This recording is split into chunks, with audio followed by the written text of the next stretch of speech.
Siapa tuh berapa? Sopir ya? Oh ya.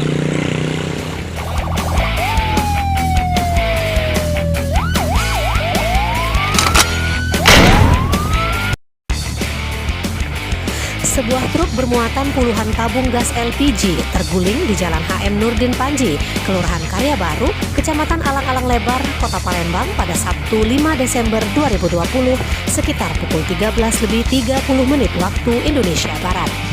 Truk bernomor polisi B9733 SYU tersebut dikemudikan oleh Soleh 49 tahun warga Jalan Sematang RSSC, Kelurahan Sako, Kecamatan Sako, Palembang.